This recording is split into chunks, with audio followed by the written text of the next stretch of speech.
Welcome to this week's Franchise Wars reaction, recap, and review of Young Justice Season 3 Outsiders Imminent Threat. So you know how last episode started off with Beast Boy showing up in a commercial for his new Star Trek series and talking about the, issues of metahuman kidnapping and child trafficking? They do that again here, but with two more things that make it even more fun. Number one, the host of the interview this time is Stargirl, so I'm sure Jeff Johns is very, very happy with that. And number two, we get some pretty good continuity jokes slash, sad moments. Turns out that Beast Boy is apparently now dating Queen Perdita, the guy who Young Justice's Kid Flash saved, like in Season 1. So that's kind of hilariously cute. And number two, they met at Wally's funeral. That's sad.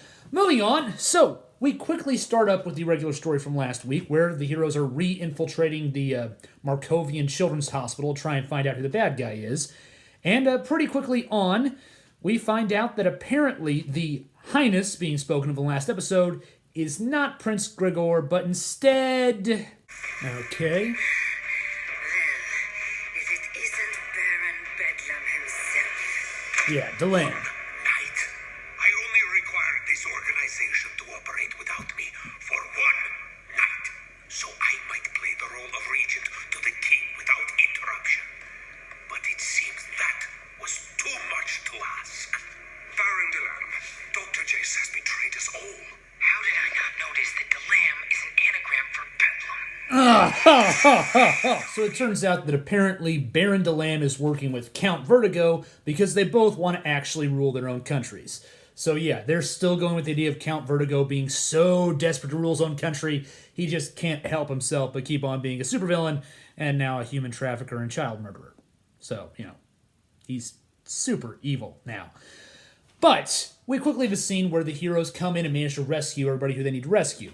Nightwing knocks out Dr. X, they get him out, they manage to free Superboy, but unfortunately the bad guys get two things. Number one, Baron Delam grabs the video of the team coming to rescue everybody, so he now has evidence they were in Markovia, and number two, they transport away the other kids who've already been taken and made metahuman. So Black Lightning, as you can imagine, is very much not happy with that, because he's still dealing with the issues he has from killing Plasmus' sister accidentally at the very first episode.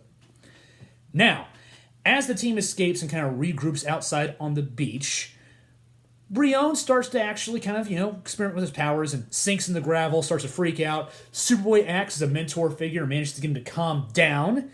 And right then, Oracle lets in Nightwing on the fact that apparently Delam is trying to use the evidence to kind of attack metahumans, blame everything on Brion, and try and move on and take over the country.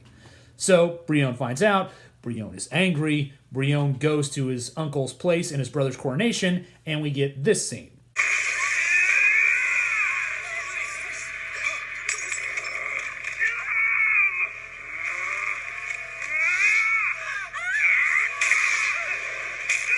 Bedlam's a mutant too. Prince Brion! Brion? And Delam's a meta too! So while the royal family's having a royal fist fight, we go back to the beach where Count Vertigo has brought in Dr. X, Plasmus, and his own henchmen from Season 1 to use apocalyptic tech to try and kill the remaining heroes. Nightwing throws down a flash bomb and some smoke screen, and they start fighting it out. Dr. X can replicate himself, but he's still just a doctor, so without his weapons, he's pretty much useless. Halo manages to save herself and Artemis with her shield powers, and then Plasmus grabs her and kills her by burning her face off. It's pretty gruesome. But Black Lightning sees that, has a flashback, and he is back in gear.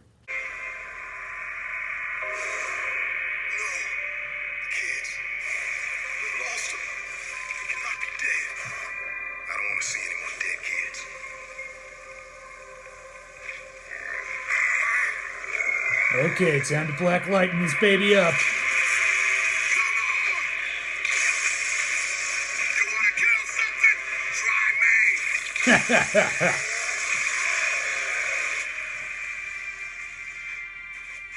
me! And she comes back.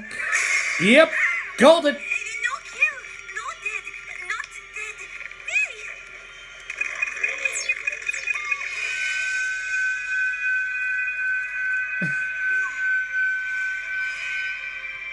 back to the palace with a coronation party. Baron Bedlam actually gets an edge over geo-force and starts beating him down, just in time for us to find out that the entire Markov family is apparently pretty badass, and not stupid by any means. Finish him. Open fire. Disregard that order. Arrest Baron Belam. Little prince, you dare? The security forces are mine to control. Now that I have proven what you've proven here is your hypocrisy. You've been scapegoating metahumans, though you yourself were a metahuman. Clearly, you've done business with the metahuman traffickers my parents were trying to stop. You lied to them. No. And your great skill with your meta ability, that no doubt required time to master. Which tells me you received your powers long before Brion. Oh, I know you, Uncle. And it's clear your deceptions were the groundwork for a coup against my family and Markovia. You have no heart. That's a smart prince. We have enough to mount a lengthy investigation into your affairs. I place you under arrest for the murder of my mother and father. Yeah!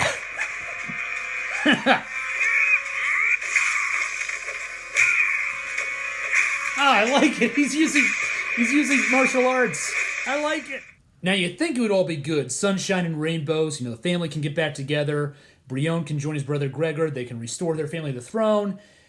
But unfortunately, as everybody's kind of pointing out among the security forces, Prince Brion is now also a metahuman, and there's still some major ambiguity about exactly how he got his powers, so he is kind of as compromised as Baron Delam is, so Gregor has to banish his brother in a pretty good scene. Brother, Gregor, please, don't do this. You must leave Markovia. Immediately. That's pretty heavy. Take care of him. Please.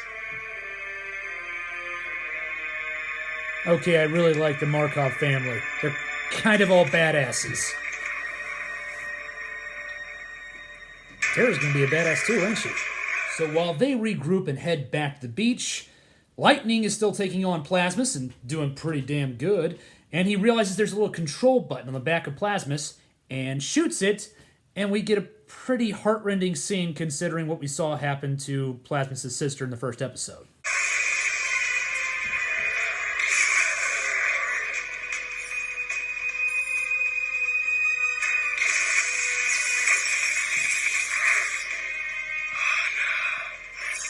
I'm sorry, Otto.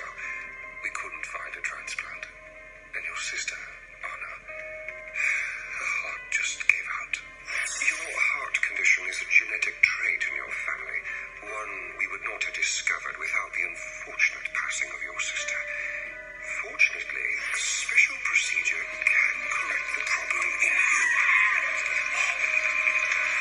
Man! It's okay. It'll be okay. Yeah, I like it better when you're on our side.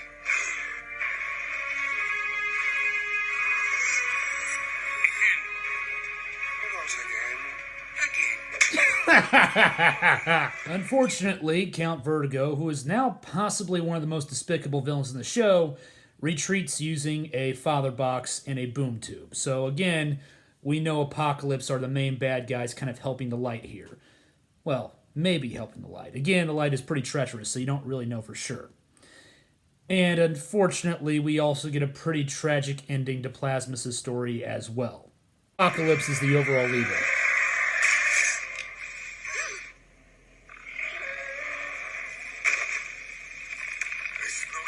Monster! I killed the monster! You killed the kid! And when you realize that, you'll regret it. Trust me. So the episode ends on a pretty kind of bittersweet / honestly kind of ugly note for everybody. Because the team managed to basically rescue a grand total of one real person and just expose Baron Bedlam as a bad guy and shut down Bedlam's, processes. Unfortunately, the they didn't rescue anybody else aside from Halo, and that's only because she managed to resurrect herself and then heal herself back from the dead again. So this is a kind of depressing story that's really, really dark and deep for Young Justice, and I really, really like it. And on top of that, the Outsiders team that Nightwing is forming does seem to be a hodgepodge collection of his own Young Justice team from Season 1 with the original lineup of the Outsiders from the comics. Because he's got Black Lightning, he's got Halo, and now he's got geo-force. So it is kind of interesting because I think they are trying to build up towards either Dick setting up his own kind of Outsiders group that's kind of in contrast to Batman's group, or we're going to find out that actually he and Batman are working together and he's thus kind of subverting his own league. I hope that's not the case, but it is a possibility. One other interesting thing, again, I know this is the third episode in a row I've mentioned it, is that Nightwing is not letting anybody else know that Oracle is talking to him. He's the only one whose little text message thing is actually showing Oracle's updates. I do think that Barbara Gordon's status as Oracle is going to be a major twist inside the show for other characters. And that's going to be good. I mean, Greg Wiseman does a great job of planting these little interpersonal communication things in early seasons and early episodes that then explode into major issues or major conflicts or, complexities that are really good to see. So, that's kind of the whole first arc of this Young Justice Season 3 Outsiders, show. And it's top-notch. Honestly, this show so far is worth more of my money for the DC Universe app than Titans was. Titans was pretty good. I am going to do a kind of closing off the first season, like recap thing eventually. But honestly, Young Justice already brings a higher standard. So, if you like this episode, feel free to like, share, and subscribe. And thanks for watching. See you.